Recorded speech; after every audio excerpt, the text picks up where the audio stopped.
दोस्तों नमस्कार।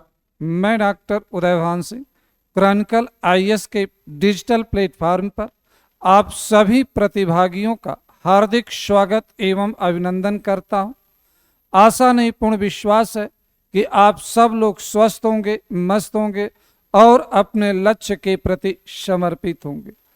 Chronicle IAS द्वारा एक नई पहल के अंतर्गत आज हम आपके साथ चर्चा करने जा रहे हैं एक बहुत ही चर्चित मुद्दे को लेकर के, जिसके संदर्भ में उत्तर और दक्षिण विभाजन की लकीर भारतीय राजनीति में खींचते हुए दिखाई पड़ रही है। उस मुद्दे पर हम चर्चा करेंगे। आपके मन में यह प्रश्न उठने लगा होगा कि वह मुद्दा है क्या? वह मुद्दा है परिसीमन का मुद्दा। आजकल चाहे प्रिंट मीडिया हो या इलेक्ट्रॉनिक मीडिया हो या सोशल मीडिया हो, परिसीमन को लेकर के चर्चा होने लगी है। तमिलनाडु के मुख्यमंत्री द्वारा परिसीमन को लेकर के लगातार आशंकाएं व्यक्त की जा रही है। परिसीमन का विरोध किया जा रहा, परिसीमन के अगेंस्ट लोगों को लामबंद करने का प्रयास किया जा रहा। तो आज हम इसी मुद्दे पर हम चर्चा परिचर्चा आपसे करने जा रहे हैं। परिसीमन का विषय एक विद्यार्थी के लिए, एक प्रतियोगी अभ्यर्थी के लिए ही नहीं, बल्कि एक सामान्य व्यक्ति के लिए भी इसके संदर्भों में जानकारी आवश्यक है। परिसीमन का विषय वस्तु केवल एक परीक्षार्थी के लिए परीक्षा के दृष्टिकोण से ही जानना आवश्यक नहीं, बल्कि उसे अपने ज्ञान के संवर्धन के लिए आवश्यक है। तो आज इसी मुद्दे पर हम आपके साथ चर्चा करने जा रहे हैं। मित्रों, किसी भी टॉपिक को पढ़ने से पहले आपको उस टॉपिक में क्या पढ़ना है, इसको लेकर के एक की पॉइंट, एक सिनॉप्सिस हमें तैयार करने की जरूरत होती। तो आज टॉपिक पर आने के पहले सबसे पहले हम परिसीमन की सिनॉप्सिस तैयार करेंगे। परिसीमन के की पॉइंट को लेकर के हम आगे बढ़ेंगे। तो हमारा आज का टॉपिक है परिसीमन और उसके विविध पहलू। परिसीमन और उसके विविध पहलू और उसके विविध पहलू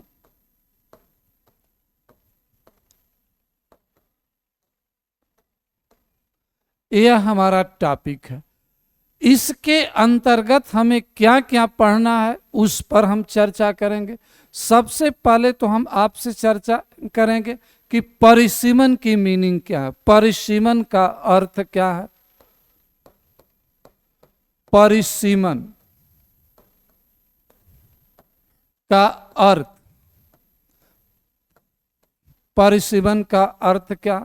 दूसरा पॉइंट, परिसीमन के संदर्भ में संवैधानिक व्यवस्था क्या है। परिसीमन के संदर्भ में संवैधानिक प्रावधान, संवैधानिक प्रावधान। तीसरा, अब तक के परिसीमन, अब तक हुए परिसीमन।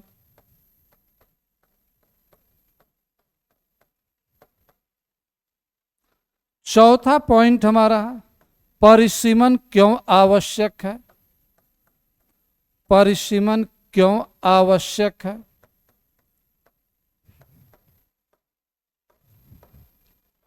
आवश्यक है, यह पॉइंट हम डिस्कस करेंगे। नेक्स्ट पॉइंट हमारा परिसीमन क्यों चर्चा में है, क्यों चर्चा में है। नेक्स्ट, परिसीमन को लेकर,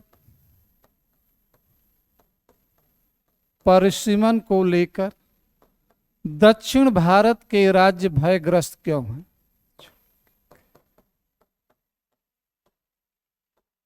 भयग्रस्त क्यों है। नेक्स्ट पॉइंट होगा परिसीमन की प्रासंगिकता। प्रासंगिकता, इस पॉइंट के अंतर्गत हम आपके साथ परिसीमन को लेकर चर्चा करेंगे।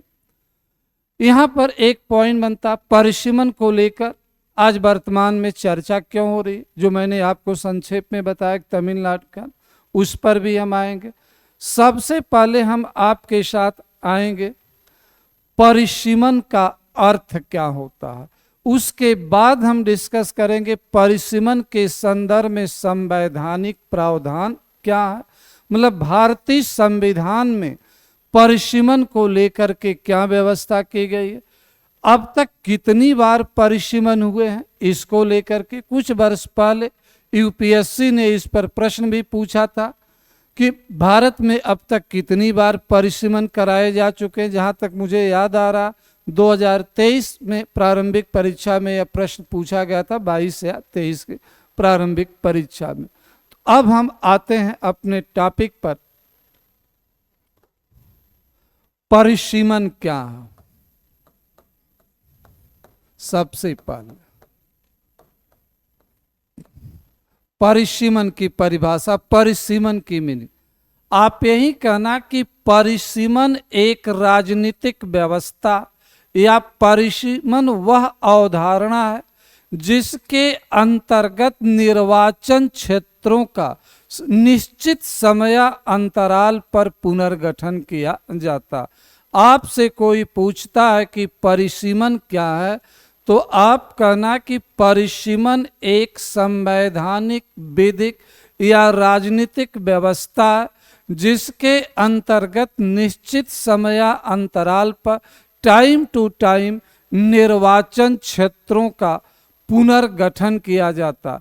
यह पुनर्गठन भौगोलिक आधार पर भी होता है, यह पुनर्गठन जनसंख्या के आधार पर भी होता है, यह पुनर्गठन आर्थिक क्षमता के भी आधार पर होता है, यह पुनर्गठन सुशासन के आधार पर भी हो सकता है। पुनर्गठन अनेक आधार पर होते हैं। परिसीमन, जैसा कि भारत में परिसीमन की बात होती है तो लोकसभा और विधानसभा को लेकर ही चर्चा होती है। यहाँ परिसीमन केवल जनसंख्या को मानक मानकर, तो अभी हम भारतीय परिप्रेक्ष्य में बात नहीं कर रहे हैं, अभी केवल हम सामान्य परिप्रेक्ष्य में कह रहे हैं कि परिसीमन एक संवैधानिक और विधिक व्यवस्था जिसके अंतर्गत निर्वाचन क्षेत्रों का विभिन्न आधारों पर पुनर्गठन किया जाता। यह पुनर्गठन भौगोलिक आधार पर भी किया जा सकता है, यह पुनर्गठन जनसंख्या के आधार पर भी किया जा सकता है, यह पुनर्गठन सुशासन के आधार पर भी किया जा सकता है, यह पुनर्गठन प्रशासनिक क्षमता के आधार पर किया जा सकता है, यह पुनर्गठन आर्थिक समस्याओं के आधार पर किया जा सकता, यह पुनर्गठन राष्ट्रीय सुरक्षा को ध्यान में रखते हुए किया जा सकता। परिसीमन केवल लोकसभा और विधानसभा की सीटों का ही नहीं होता, परिसीमन नगर निकायों के चुनाव में भी होता, पंचायती संस्थाओं के चुनाव में भी होता, परिसीमन कैंटोनमेंट बोर्ड के चुनाव में भी होता। तो जहां पर निर्वाचन का प्रश्न आएगा, निर्वाचन की चर्चा होगी, जहां पर निर्वाचन क्षेत्रों की चर्चा होगी, वहां पर परिसीमन की बात की जाती है। तो मित्रों, हम समझ रहे हैं जहाँ कि आप परिसीमन को लेकर के आपका कंसेप्ट क्लियर हो गया होगा कि परिसीमन क्या है। एक बार फिर हम आपसे संक्षेप में परिसीमन की परिभाषा आपको बता दें कि परिसीमन एक संवैधानिक या विधिक व्यवस्था जिसके अंतर्गत निर्वाचन क्षेत्रों का पुनर्गठन समय समय पर एक निश्चित अंतराल पर किया जाता। परिसीमन किसी एक आधार पर नहीं होता, परिसीमन अनेक आधारों पर होता। मुख्य तौर से परिसीमन करते समय जनसंख्या को आधार बनाया जाता, लेकिन केवल जनसंख्या ही आधार नहीं होती, भौगोलिकता, भौगोलिक आधार भी होता है, प्रशासनिक क्षमता भी होती है, आर्थिक क्षमता भी होती है, सुशासन होता है, समस्याएं होती हैं, राष्ट्रीय सुरक्षा होती, इनको भी ध्यान में रख करके परिसीमन किया जाता। अब आते हैं हम अपने दूसरे पॉइंट पर, जो हमने आपको पेज में लिखा था कि भारत में परिसीमन को लेकर संवैधानिक व्यवस्था क्या है। अब हम इस पर डिस्कस करेंगे। भारत में परिसीमन के संदर्भ में संवैधानिक व्यवस्था, परिसीमन के संदर्भ में संवैधानिक व्यवस्था, संवैधानिक व्यवस्था। अब इस पॉइंट, यहां से आपको प्रारंभिक परीक्षा में भी प्रश्न मिलेगा, मुख्य परीक्षा में भी प्रश्न मिलेगा, यहां तक कि इंटरव्यू साक्षात्कार में भी आपको यहां से प्रश्न मिलेगा कि भारत में परिसीमन के संदर्भ में संवैधानिक व्यवस्था क्या। आपसे पूछा जा सकता, क्या परिसीमन के संदर्भ में भारतीय संविधान में कोई स्पेसिफिक प्रावधान किया गया, या परिसीमन की व्यवस्था एक्स्ट्रा कॉन्स्टिट्यूशनल अरेंजमेंट है, या परिसीमन टाइम टू टाइम मंत्रिमंडल द्वारा लिया गया केवल निर्णय है।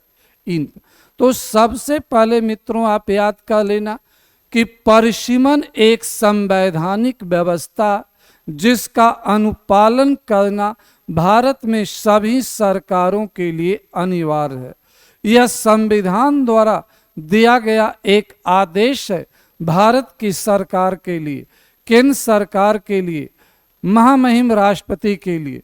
तो परिसीमन एक संवैधानिक व्यवस्था। परिसीमन के संदर्भ में आपको 3 अनुच्छेद से मुख्य रूप से दोस्ती करनी होगी।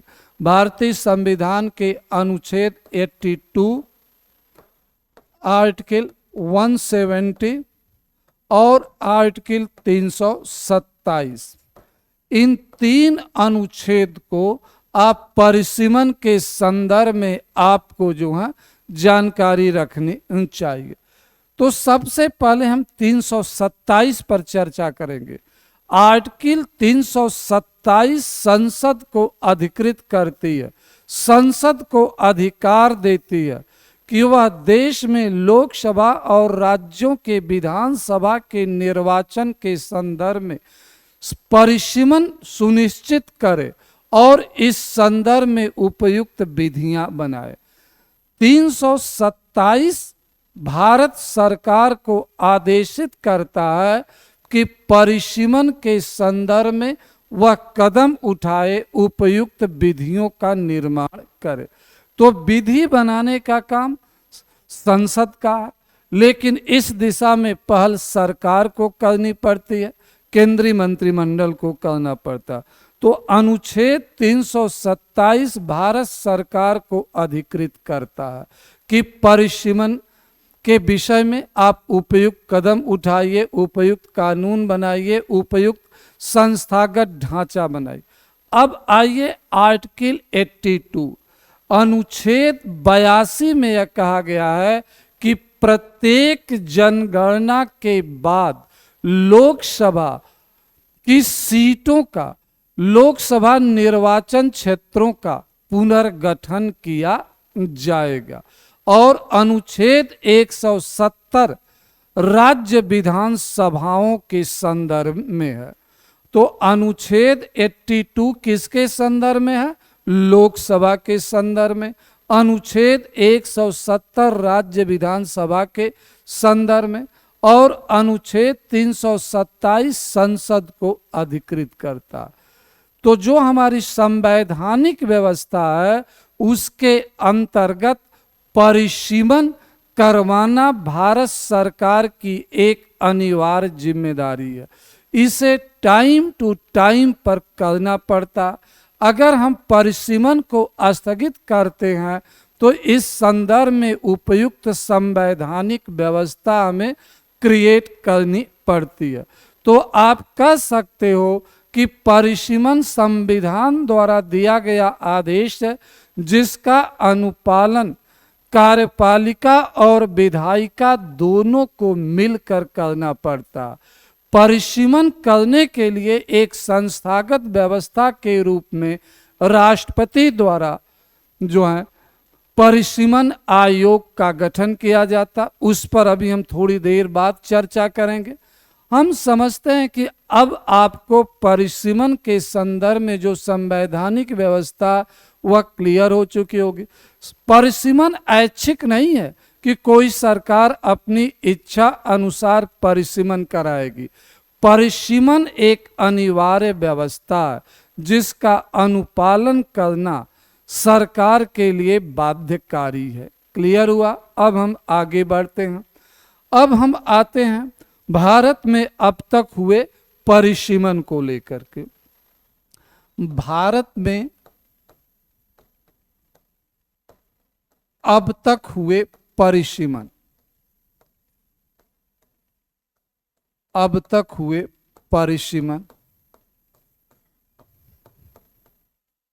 देखिए, सामान्य तौर पर कहा जाता है कि भारत में अब तक परिसीमन 4 बार हुआ। अब उस पर पहली बार 1951 की जनगणना के बाद 1952 में हुआ। दूसरी बार 1961 की जनगणना के अनुसार 1962 में परिसीमन की घोषणा की गई, जो प्रक्रिया 1963 में पूरी होती है। 1962 अब लिखते। फिर 1971 की जनगणना के बाद 1972 में परिसीमन होता, 72-73। और चौथी बार परिसीमन जो होता 2003 में होता है इस पर। लेकिन परिसीमन केवल 4 बार ही नहीं हुआ, इस पर अभी हम चर्चा बाद में करेंगे। इसके पर जब लोकसभा का पहला चुनाव 1952 में कराया गया तो उस समय परिसीमन राष्ट्रपति कार्यालय ने किया था। पहला चुनाव के लिए किसी परिसीमन आयोग का गठन नहीं किया गया था। पहला चुनाव लोकसभा का 1952 में हुआ। तो प्रश्न हुआ कि यहाँ पर भी तो लोकसभा की सीटें निर्धारित की गई होंगी, यह सीटें कैसे निर्धारित की गई थी? तो इसके लिए परिसीमन एक विशेष परिसीमन हुआ था जिसे राष्ट्रपति कार्यालय ने अपने सुपरविजन में परिसीमन कराया गया। अगर इसको लेकर ऐड करते हैं तो हम 5 बार परिसीमन की बात करते हैं, लेकिन यह स्पेसिफिक परिसीमन हुआ था जिसे अलग माना जाता। तो 1952 का परिसीमन एक विशेष आधार पर राष्ट्रपति कार्यालय द्वारा किया गया था।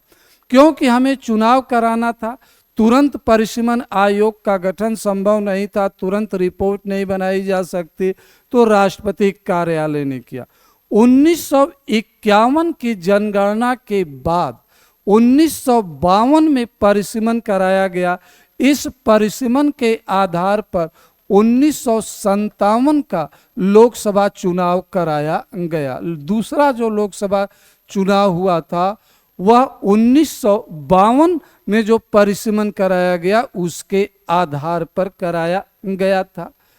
फिर इसके बाद 1961 की जनगणना के आधार पर 1962-63 में परिसीमन संपन्न हुआ, जो दूसरा परिसीमन था। यह पहला परिसीमन और यह दूसरा परिसीमन और यह तीसरा परिसीमन हुआ और यह चौथा परिसीमन हुआ, जिसे हम आंशिक परिसीमन भी कहा जाता। क्यों? अभी हम बात 1971 की जनगणना के आधार पर 1972-73 में परिसीमन कराया गया। अनुच्छेद 82 कहता है कि प्रत्येक जनगणना के बाद परिसीमन कराया जाएगा। लेकिन 1976 में श्रीमती इंदिरा गांधी ने 42वें संविधान संशोधन के माध्यम से यह व्यवस्था किया कि अगले 25 वर्षों तक देश में किसी भी प्रकार का कोई परिसीमन नहीं कराया जाएगा। 2001 तक कोई देश में परिसीमन नहीं होगा। उन्होंने अनुच्छेद 82 के प्रावधानों को निष्क्रिय करने के लिए एक 42वें संविधान संशोधन में प्रावधान किया गया। आप जानते हो कि 42वें संविधान संशोधन को मिनी संविधान भी कहा जाता है। तो 42वें संविधान संशोधन में यह प्रावधान किया गया कि अब 1981 की जनगणना जो आगे होगी या 91 की जनगणना होगी, उसके आधार पर परिसीमन नहीं कराया जाएगा। अगला परिसीमन 2001 की जनगणना के आधार पर 2002 में कराया जाएगा, यह किया।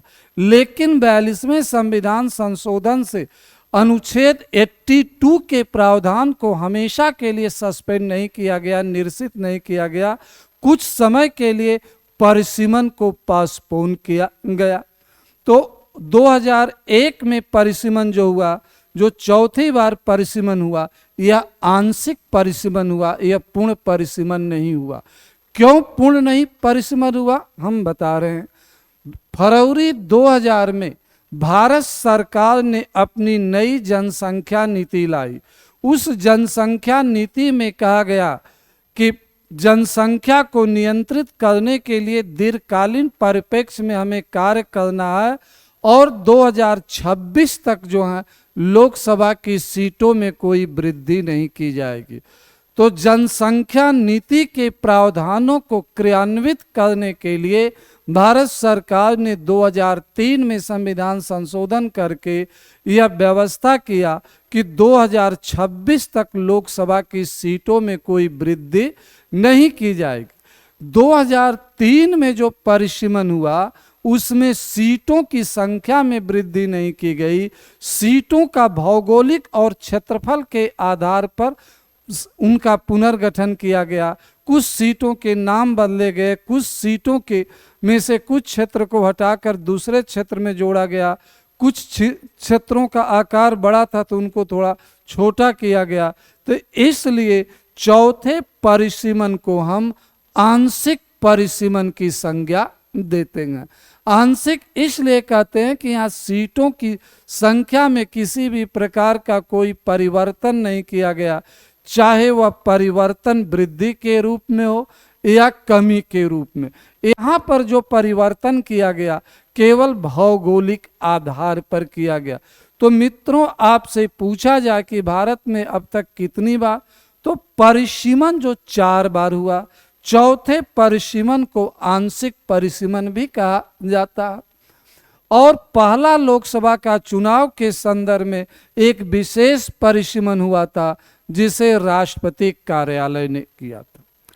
परिसीमन के संदर्भ में भारत सरकार द्वारा एक आयोग बनाया जाता है जिसे परिसीमन आयोग कहा जाता। परिसीमन आयोग में कुछ विशेषज्ञ मेंबर होते हैं और इसके साथ साथ परिसीमन आयोग में प्रत्येक राज्य से 5 लोकसभा के सदस्य भी उसमें मनोनीत किए जाते हैं। विधानसभा के संदर्भ में राज्य के विधायकों को मनोनीत किया जाता। तो परिसीमन आयोग का एक अध्यक्ष होता है जो सामान्यतया उच्चतम न्यायालय या उच्च न्यायालय का सेवानिवृत्त न्यायाधीश होता। अनिवार्य नहीं, लेकिन सामान्यतया शब्द का प्रयोग किया गया कि जो सामान्यतया उच्चतम न्यायालय या उच्च न्यायालय का सेवानिवृत्त न्यायाधीश होता। इसके अलावा कुछ विशेषज्ञ होते हैं जो कानून के जानकार होते हैं, भौगोलिक स्तर पर उनके जानकारी। कुछ राजनीतिज्ञों को भी सम्मिलित किया जाता जो सक्रिय राजनीति से दूर हो चुके होते हैं। और लोकसभा के 5 सदस्यों को, जिस राज्य के, उत्तर प्रदेश में परिसीमन का कार्य, उत्तर प्रदेश के 5 लोकसभा सदस्य। बिहार की बात करनी है तो बिहार से 5 लोग, लेकिन कहोगे सिक्किम से परिसीमन करना, मणिपुर से परिसीमन करना, तो वहाँ तो 5 लोकसभा की सीटें ही नहीं है, तो वहाँ का जो 1 सांसद होगा, 2 सांसद होगा, उनको इन्वॉल्व किया जाता। परिसीमन आयोग को सलाह देने के लिए, परिसीमन आयोग को परामर्श देने के लिए कि निर्वाचन आयोग होता। तो परिसीमन आयोग और निर्वाचन आयोग मिल करके परिसीमन का कार्य करते। प्रत्यक्षतः यह कार्य परिसीमन आयोग का होता, लेकिन निर्वाचन आयोग, जिसे देश में संपूर्ण निर्वाचन की व्यवस्था को संचालित करना है, वह परिसीमन आयोग के साथ मिलकर के कार्य करता है। परिसीमन आयोग के निर्णय में न्यायपालिका हस्तक्षेप नहीं कर सकती। परिसीमन आयोग के द्वारा की गई व्यवस्था को न्यायिक चुनौती नहीं दी जा सकती, न्यायालय में चुनौती नहीं दी। अभी तक की जो व्यवस्था उसके अनुसार परिसीमन आयोग के द्वारा लिया गया निर्णय अंतिम होता है, उसमें न्यायपालिका किसी भी प्रकार का इंटरवेंशन, हस्तक्षेप नहीं कर सकती। क्लियर हुआ? तो आप यहाँ पर अनुच्छेद 327 का प्रयोग करते हुए संसद द्वारा परिसीमन आयोग का गठन किया जाता। परिसीमन आयोग में सदस्यों की संख्या निश्चित नहीं की गई है, यह ध्यान रखना। आपसे पूछा जा परिसीमन कितने बार होंगे, इसको लेकर परिसीमन आयोग का अध्यक्ष कौन होता, परिसीमन आयोग में सदस्यों की संख्या कितनी है, परिसीमन आयोग के निर्णय को क्या न्यायालय में चुनौती दी जा सकती, इनको लेकर के प्रश्न पूछे जा सकते हैं। तो अभी मैंने आपके साथ चर्चा किया परिसीमन क्या होता, परिसीमन के संदर्भ में संवैधानिक व्यवस्था क्या है, फिर आता है परिसीमन अब तक भारत में कितनी बार किए गए हैं, परिसीमन आयोग, इसको लेकर के हमने चर्चा किया। अब आगे हम चर्चा करने जा रहे हैं परिसीमन वर्तमान में चर्चा में क्यों है, परिसीमन चर्चा में क्यों है।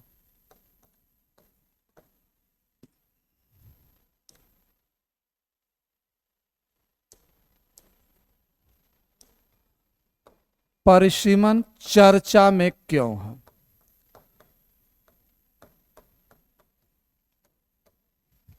देखिए, परिसीमन एक राजनीतिक मुद्दा भी वर्तमान में, परिसीमन एक संवैधानिक मुद्दा भी है।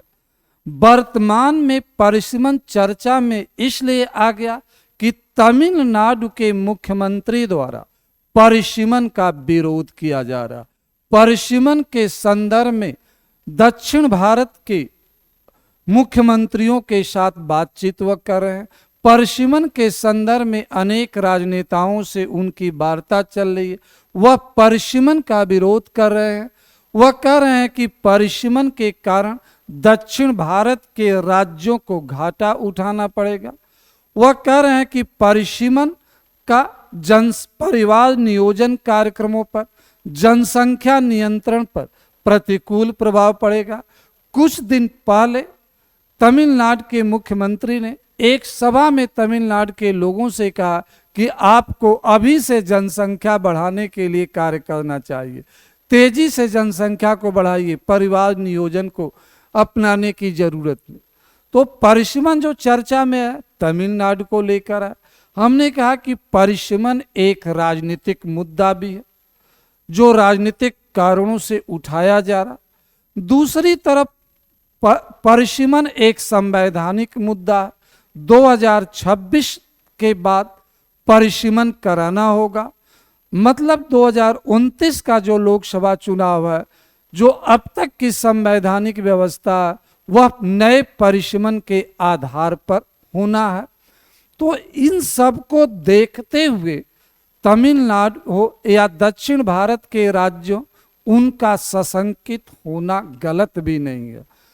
तो हम परिसीमन को केवल एक राजनीतिक मुद्दा नहीं मानते, परिसीमन को एक संवैधानिक मुद्दा मानते हैं। परिसीमन पर चर्चा होनी चाहिए, यह चर्चा सकारात्मक परिप्रेक्ष्य में होनी चाहिए। दक्षिण भारत का डर बहुत अधिक निराधार भी नहीं है, इसको लेकर चर्चा।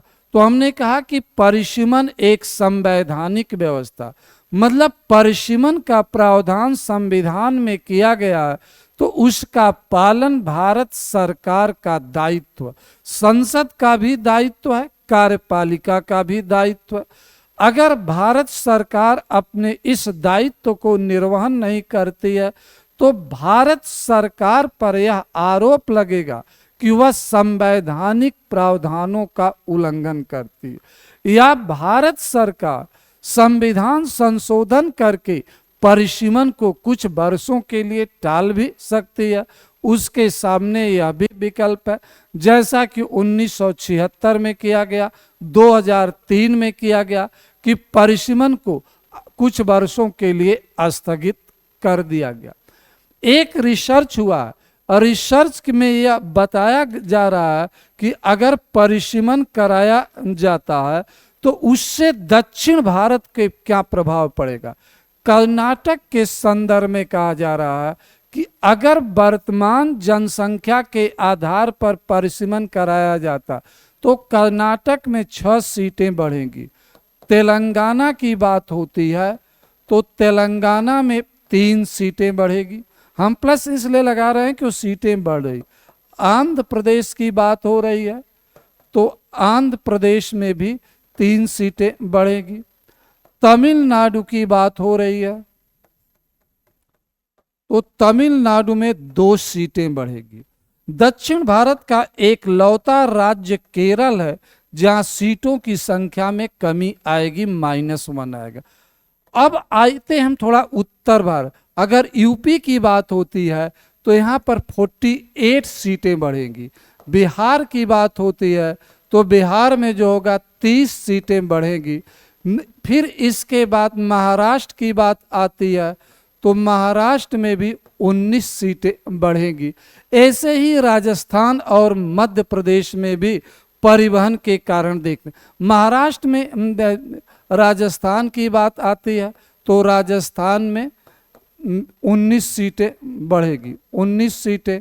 एमपी में भी 19 सीटें बढ़ेंगी, महाराष्ट्र में 19 या 20। तो आप देख रहे हो कि जनसंख्या को पैरामीटर मान करके परिसीमन किया जाता तो उत्तर प्रदेश में जहां वर्तमान में 80 सीट हैं उसमें 48 की अगर वृद्धि होती है तो उत्तर प्रदेश में सीटों की संख्या 128 हो जाएगी। यह एक बहुत बड़ा तो भूमिका, उत्तर प्रदेश की राजनीतिक शक्ति बढ़ जाएगी। तो जो तमिलनाडु कह रहा है कि हमारी सीटें कम होगी, कम तो नहीं हो रही, लेकिन उत्तर भारत के राज्यों की तुलना में इनको एडवांटेज कम मिल रहा। आपको हम याद दिलाना चाहते हैं, तमिलनाडु में पहले 41 सीटें थी, बाद में जब 62 में परमिशन कराया गया तो तमिलनाडु की सीट 41 से कम होकर के 39 होगी। तो तमिलनाडु एक बार खामियाजाना भुगत चुका है, इसलिए तमिलनाडु अभी से तो परिसीमन का विरोध जो दक्षिण भारत के राज्य कर रहे हैं वो कई आधार पर कर रहे हैं, जो निराधार नहीं है उस पर हम चर्चा करते हैं। दक्षिण भारत,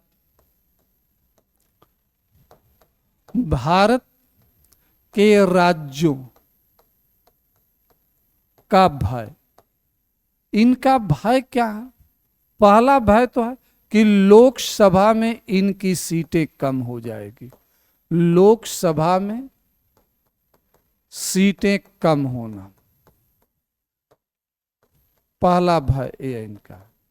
दूसरा भय है राजनीतिक मोल भाव की शक्ति कम होना, राजनीतिक शक्ति में गिरावट, हम लिख सकते हैं राजनीतिक शक्ति में गिरावट।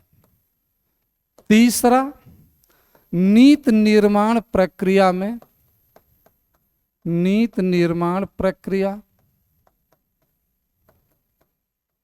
और विधि निर्माण प्रक्रिया, निर्माण प्रक्रिया में कम भूमिका।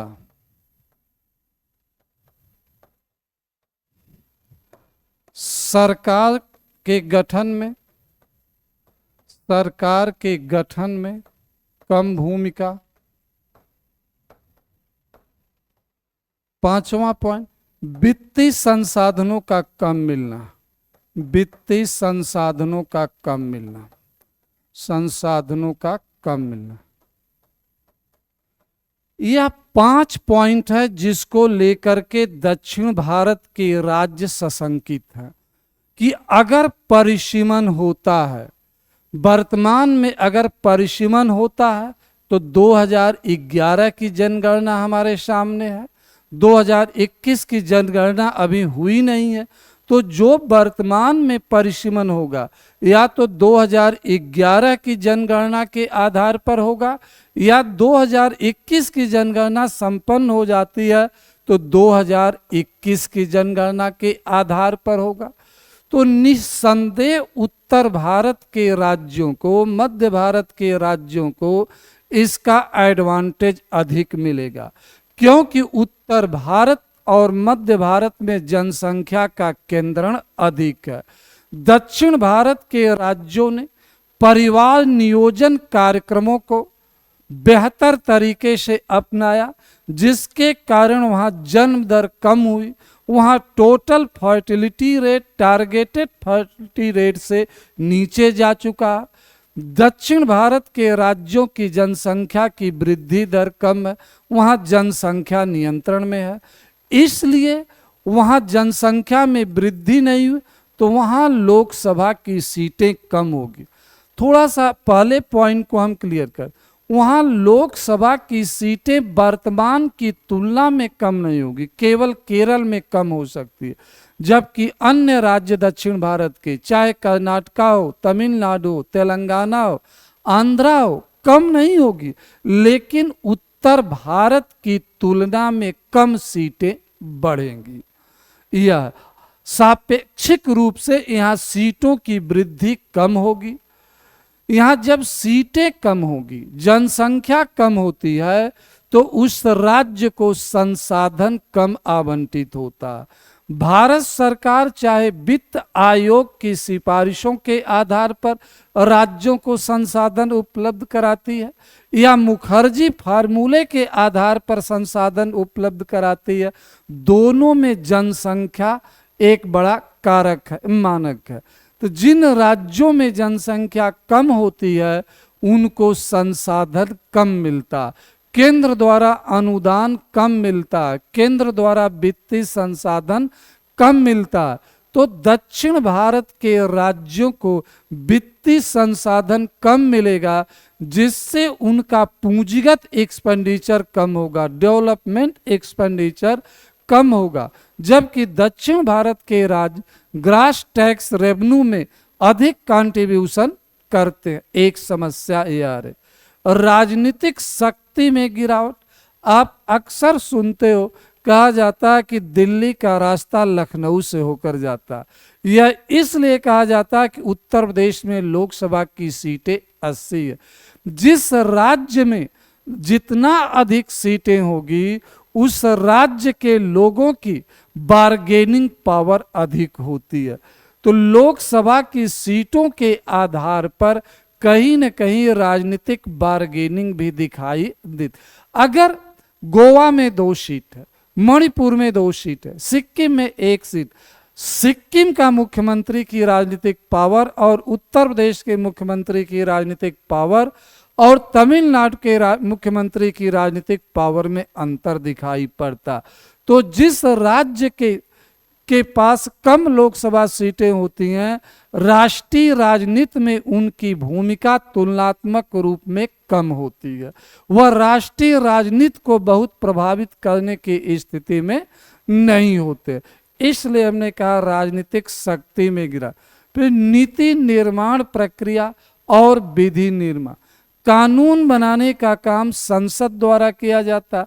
अगर संसद में दक्षिण भारत के राज्यों की संख्या कम है तो उनके विरोध के बावजूद सरकार कानून बनाने में सफल हो जाएगी, क्योंकि उत्तर भारत और मध्य भारत के जो है संख्या अधिक है, तो उनके दम पर वह जो है नया कानून बना सकती है, नई नीतियां बना सकती है, नए निर्णय ले सकती है।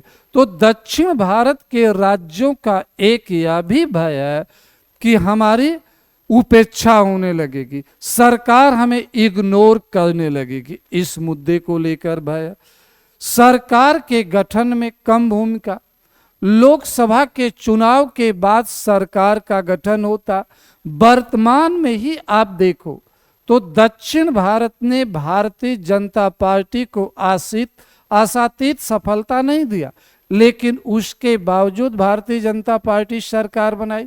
पिछले लोकसभा चुनाव में भी दक्षिण भारत से भारतीय जनता पार्टी को बहुत अच्छी सफलता, लेकिन उत्तर भारत मध्य भारत के बल पर उसने सरकार बनाई। तो जिन राज्यों की लोकसभा में सीटें कम होती हैं उनकी सरकार के गठन में भूमिका कम। तो यहाँ तो संपूर्ण दक्षिण भारत का परिदृश्य प्रभावित हो रहा। तो इन आधार पर दक्षिण भारत के राज्य भयभीत हैं और यह भय उनका निराधार भी नहीं दिखाई पड़ता। इस भय का समाधान खोजना केंद्र सरकार का दायित्व बनता है, भारत सरकार का दायित्व बनता।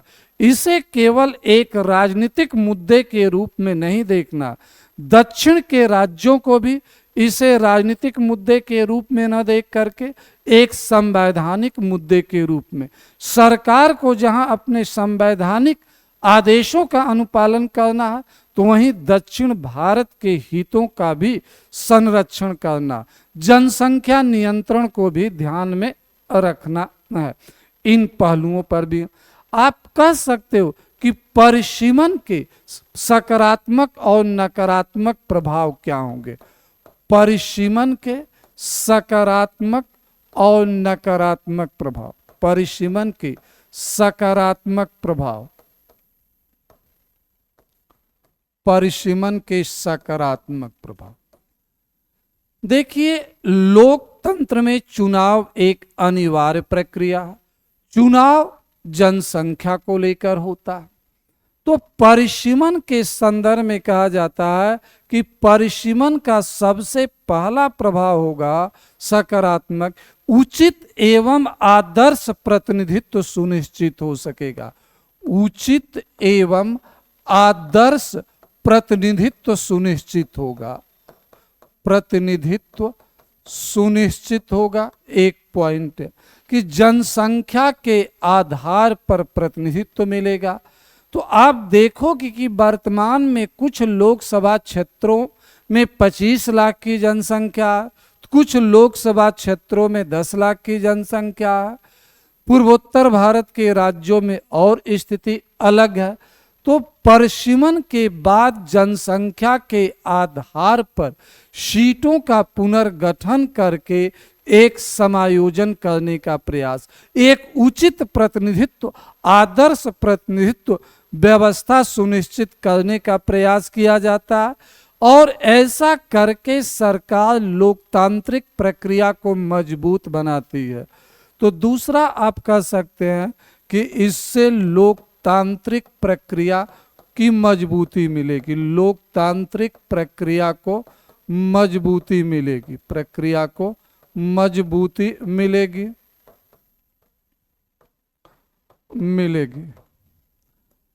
क्षेत्रीय विकास को बढ़ावा मिलेगा, इस पर अभी हम चर्चा कर रहे हैं। क्षेत्रीय विकास को बढ़ावा मिलेगा। देखिए, जब बड़ा क्षेत्र होता है तो एक सांसद चाह करके भी अपने क्षेत्रों का पूरे वर्ष में वह भ्रमण नहीं कर पाता। उसको जो सांसद निधि मिलती है उसका सही तरीके से संतुलित उपयोग नहीं करता।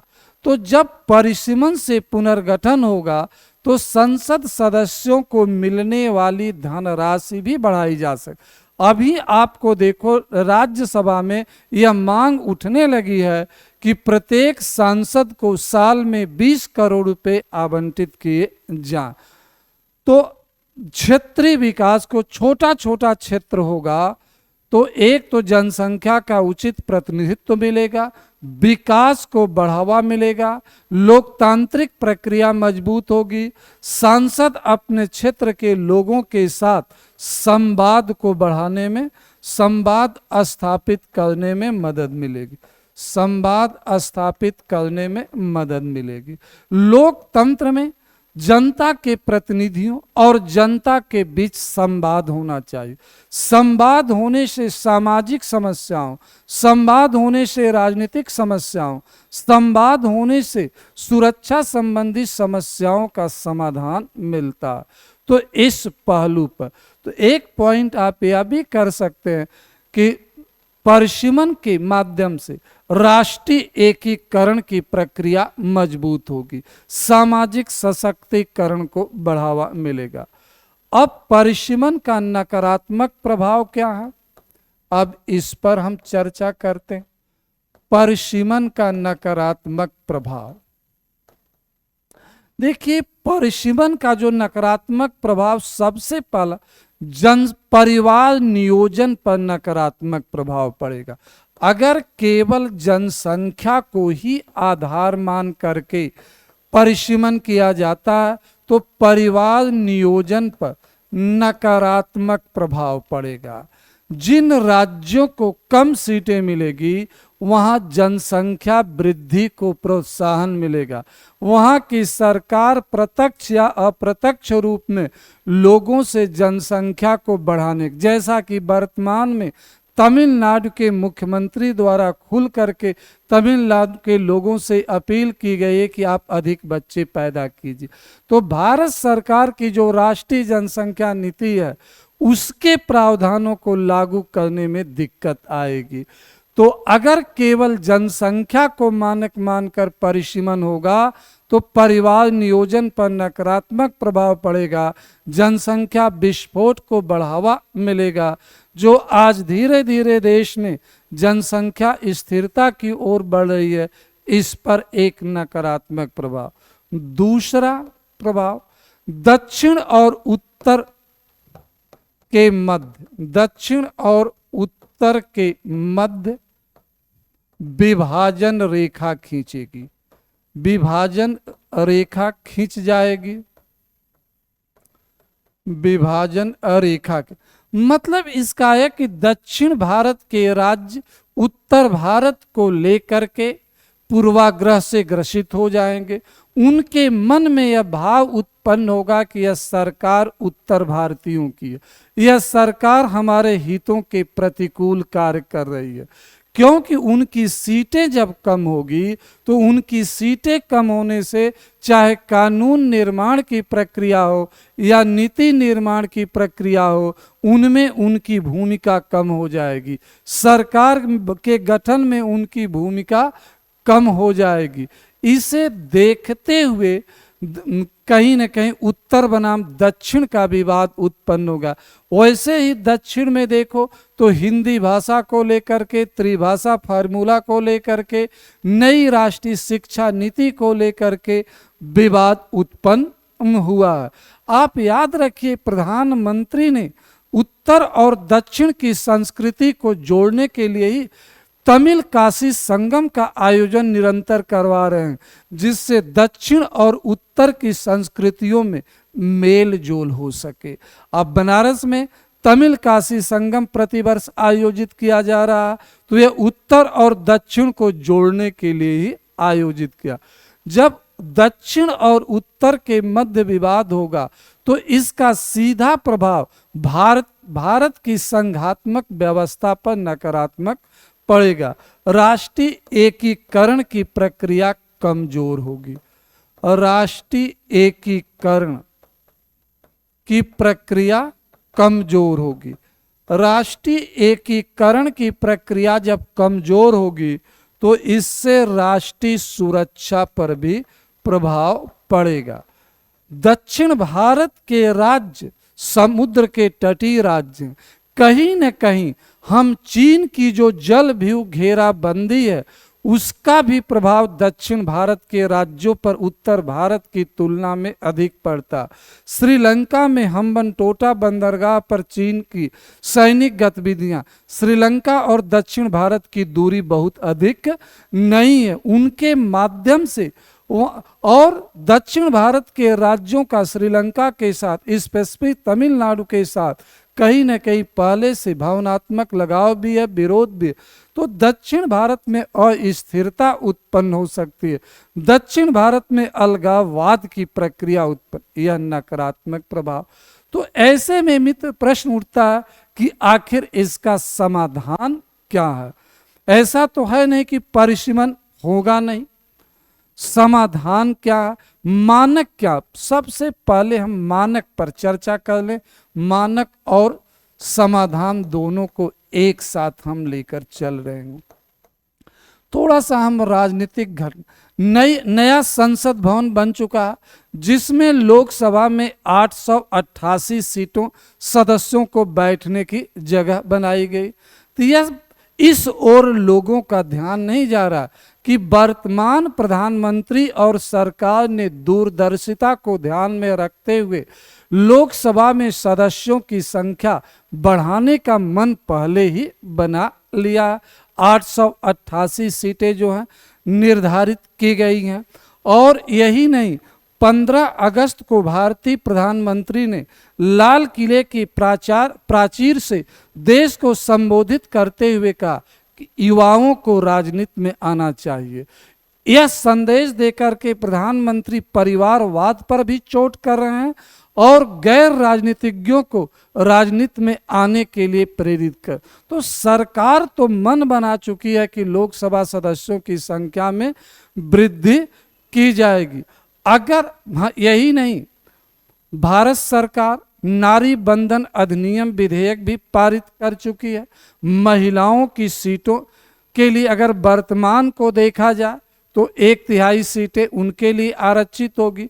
तो कहीं न कहीं इन सब को देखते हुए सरकार लोकसभा की सीटों में वृद्धि करने का मन बना चुकी है। तो ऐसे में परिसीमन आवश्यक है। तो आप कह सकते हो कि परिसीमन संवैधानिक दृष्टिकोण से भी जरूरी है। परिसीमन जनसंख्या के बढ़ती हुई आकार को देखते हुए भी जरूरी है। परिसीमन भारतीय राजनीति के संरचना में परिवर्तन लाने के लिए जरूरी। आपसे पूछा जाए कि परिसीमन क्यों जरूरी है, इस पॉइंट पर ही हम चर्चा कर रहे हैं, तो इसी से रिलेटेड है परिसीमन क्यों जरूरी है। तो परिसीमन क्यों जरूरी है, इस पर परिसीमन जरूरी है। पहला, संवैधानिक प्रावधानों को लागू करने के लिए, संवैधानिक प्रावधानों को लागू करने के लिए, लागू करने के लिए। दूसरा, जनसंख्या का समायोजन करने के लिए, समायोजन करने के लिए। तीसरा पॉइंट, समानता के सिद्धांत को लागू कर, समानता के सिद्धांत को लागू करने के लिए, लागू कर। यह मुख्य रूप से 3 पर संवैधानिक प्रावधान जो अनुच्छेद 82 से है, जनसंख्या का समायोजन। कुछ राज्यों में जनसंख्या अधिक है, कुछ राज्यों में कम है, कुछ क्षेत्रों में सीटों की संख्या अधिक है और कुछ में कम है, कुछ क्षेत्रों में जनसंख्या अधिक है, कुछ क्षेत्र, इनके आधार पर समायोजन करने के लिए समानता के सिद्धांत। एक लोकसभा सदस्य 25 लाख जनसंख्या का प्रतिनिधित्व करता है, तो एक पूर्वोत्तर का एक सदस्य 5 लाख जनसंख्या का भी प्रतिनिधित्व नहीं करता, तो यहाँ पर असमानता हो रही है। संसद निधि के अंतर्गत दोनों को समान धनराशि आवंटित हो रही। इसे देखते हुए एक का भौगोलिक क्षेत्र बड़ा, एक का भौगोलिक क्षेत्र छोटा, तो यहाँ पर समानता के उल्लंघन हो रहा। तो अब हम अगले पॉइंट पर आते हैं, मानक को लेकर के कि आखिर इस संदर्भ में मानक क्या। मित्रों देखो, अब तक जो परिसीमन हुआ है सामान्य तौर पर जनसंख्या के आधार पर हुआ। पिछले परिसीमन आयोगों ने यह नहीं बताया है कि हम किन किन आधार को लेकर के परिसीमन किया। सामान्य तौर पर जनसंख्या को लेकर के परिसीमन किया गया। परिसीमन का एकमात्र मानक जनसंख्या बनाया गया। लेकिन वर्तमान में यह कहा जा रहा है कि परिसीमन का मानक केवल जनसंख्या नहीं हो। अगर जनसंख्या मानक बनाया जाता है तो जनसंख्या को नियंत्रित करने वाले राज्यों को दंड मिलेगा जनसंख्या के आधार पर परिसीमन करने, जनसंख्या को कम करने के कारण। वहीं जहां जनसंख्या बढ़ी है उन राज्यों को एक प्रकार से पुरस्कार मिल जाएगा, तो लोग राज्य जनसंख्या कम करने के लिए प्रोत्साहित नहीं होंगे। तो अब तक परिसीमन जनसंख्या के आधार पर होता रहा, लेकिन अब कहा जा रहा है कि परिसीमन सुशासन के आधार पर होना चाहिए। परिसीमन विकास क्षमता के आधार पर होना चाहिए। परिसीमन कर राजस्व में योगदान के आधार पर होना चाहिए। कर राजस्व में योगदान के आधार पर होना चाहिए। हमने कहा सुशासन के आधार पर, विकास क्षमता के आधार पर, कर राजस्व में योगदान, फिर भौगोलिकता के आधार पर भी परिसीमन होना चाहिए। तो केवल जनसंख्या को मानक ही नहीं मानना, परिसीमन सुशासन के आधार पर, विकास क्षमता के आधार पर, कर राजस्व में योगदान के आधार पर, भौगोलिकता के, ऐसे कुछ नए कारक भी दिखाई पड़ रहे हैं जिनको ध्यान में रख करके परिसीमन करना। तो सबसे महत्वपूर्ण मुद्दा यह उठ रहा है कि परिसीमन के मानकों का निर्धारण कैसे किया जाए। क्या इस संदर्भ में कोई एक विशेषज्ञ समिति बनाई जाएगी जो यह निर्धारित करे कि परिसीमन का मानक क्या हो, और उस मानक को सर्वसम्मति से सभी राजनीतिक दल और सभी राज्यों द्वारा स्वीकार कर लिया जाए। एक बहुत बड़ा जटिल मुद्दा यह है। परिसीमन के मानकों का निर्धारण करना एक जटिल मुद्दा बन रहा। जो परिसीमन आयोग गठित होगा उसके सामने यह चुनौती हो। यह ठीक है कि परिसीमन आयोग के निर्णय में न्यायपालिका हस्तक्षेप नहीं करेगी, लेकिन परिसीमन आयोग अगर मनमाने तरीके से काम करता, एक सार्थक, एक प्रभावपूर्ण परिसीमन नहीं करता, तो उसको लेकर विवाद बढ़ेगा, जिससे भारत का संघीय ढांचा प्रभावित होगा। तो इसका समाधान क्या है? हमने कहा कि सबसे यह एक संवैधानिक व्यवस्था, इसे लागू करना जरूरी है, तो लागू करना भी पड़ेगा। तो देखिए, सबसे पहले समाधान है कि परिसीमन के संदर्भ में मानकों का निर्धारण सर्वसम्मति से किया जाना चाहिए, और इस संदर्भ में संवाद को अभी से बढ़ावा दिया जाना चाहिए। जैसा कि माननीय गृह मंत्री ने लोकसभा और राज्यसभा में कहा कि किसी राज्य की सीटें कम नहीं होगी, हम एक वैकल्पिक व्यवस्था करके उन राज्यों के हितों का भी संरक्षण करेंगे जहां पर जनसंख्या नियंत्रण में है, जहां जनसंख्या तुलनात्मक रूप में कम बढ़ी है। उन्होंने यह आश्वासन दिया गृह मंत्री महोदय ने। तो प्रश्न उठता सबसे पहले कि परिसीमन के संदर्भ में मानक निर्धारित किया जाए। दूसरा, यदि जनसंख्या के आधार पर परिसीमन किया जाता तो दक्षिण भारत के राज्यों को अतिरिक्त सीटें आवंटित करके विवाद का समाधान खोजना चाहिए। यहाँ पर 1971 की जनगणना और आने वाली जनगणना का एक तुलनात्मक अध्ययन करके वृद्धि दर को ध्यान में रखते हुए, स्टैटिस्टिक्स का प्रयोग करते हुए उनको भी समाहित करना होगा।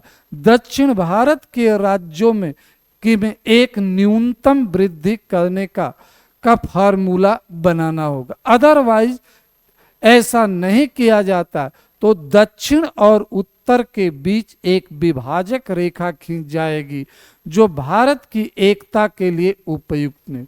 एक विकल्प यह भी है कि सरकार फिलहाल परिसीमन न करे, संविधान संशोधन करके अगले 25 वर्षों के लिए वर्तमान व्यवस्था को एज इट इज रहने दे और यह व्यवस्था तब तक रहने दे जब तक कि उत्तर भारत की भी जनसंख्या मध्य भारत की जनसंख्या संतुलित नहीं हो जाती है, तब तक इस व्यवस्था को यथावत बने। तो यहाँ पर भी प्रश्न होगा कि समानता के सिद्धांत का उल्लंघन हो रहा। कुछ क्षेत्रों में जनसंख्या का केंद्रण अधिक है, कुछ क्षेत्रों में। दूसरा यह पहलू है, सुझाव आ रहा कि परिसीमन जनसंख्या को मानक न मान करके परिसीमन पंजीकृत मतदाताओं के आधार पर किया जाना चाहिए। लेकिन यहाँ एक प्रॉब्लम यह आ रही है, विशेष रूप से उत्तर प्रदेश, बिहार, मध्य प्रदेश, राजस्थान जैसे राज्यों को लेकर यहाँ के लोग महाराष्ट्र, गुजरात या दक्षिण भारत में जाकर के एक मजदूर के रूप में अस्थायी प्रवास के रूप में काम करते हैं। उनका नाम मतदाता सूची में अपने राज्य में, लेकिन वह शहरों में रह रहे हैं, तो उनका पंजीकरण तो वहाँ पर है मतदाता के रूप में, लेकिन रह रहे हैं यहाँ पर, तो यह अपने मतों का प्रयोग कैसे करेंगे? यह व्यवस्था तो क्या परिसीमन अधिवास के आधार पर किया जा, परिसीमन पंजीकृत मतदाता के आधार पर किया जा, परिसीमन केवल जनसंख्या? यह एक बहुत ही जटिल। इस संदर्भ में भारत सरकार को एक विशेष आयोग का गठन करना चाहिए। उस आयोग में सभी राजनीतिक दलों के प्रतिनिधि हों, उस आयोग में समाज के लोग भी हों, उस आयोग में विश्वविद्यालय और प्रबंध संस्थाओं के लोग, उनके द्वारा मानकों का सृजन किया जा, उस पर सार्वजनिक रूप से चर्चा कराई जा, उस मानकों को संसद में प्रस्तुत किया जा और संसद सर्वसम्मति से स्वीकार करे, बहुमत से नहीं। संसद उसी प्रकार कार्य करे जैसे संविधान सभा ने कार्य किया था कि प्रस्तावों को सर्वसम्मति से स्वीकार किया गया। उसके बाद परिसीमन आयोग का गठन किया जाए। जल्दीबाजी में परिसीमन ने, भले 2029 का चुनाव पुरानी व्यवस्था पर ही क्यों न कराना पड़े, अगले इलेक्शन को 2034 के लिए हम एक व्यवस्था करें, लेकिन अगर जल्दीबाजी में परिसीमन करते हैं तो यह भारतीय संघात्मक व्यवस्था के सामने अनेक विवाद उत्पन्न करेगा, अनेक चुनौतियां उत्पन्न करेगा, जो देश हित में नहीं होगा। यहाँ पर इसे राजनीतिक प्रतिष्ठा का विषय न बना करके इसे एक राष्ट्रीय हित के मुद्दे के रूप में हमें देखना है और इसका एक सार्थक समाधान खोजने की ओर आगे बढ़। जैसे हमने शुरू में आपसे कहा कि यह टॉपिक प्रारंभिक परीक्षा के लिए भी महत्वपूर्ण है, यह टॉपिक मुख्य परीक्षा में आपसे प्रश्न पूछा जा सकता कि परिसीमन की अनिवार्यता क्यों है, या परिसीमन के संदर्भ में संवैधानिक व्यवस्था क्या है, वर्तमान में परिसीमन कराना क्यों आवश्यक है। एक प्रश्न, परिसीमन के सकारात्मक और नकारात्मक प्रभावों की विवेचना कीजिए। यह परिसीमन को लेकर दक्षिण भारत के राज्य भयग्रस्त क्यों है, इस पर भी एक लघु उत्तरी प्रश्न 100 शब्दों में पूछा जा सकता।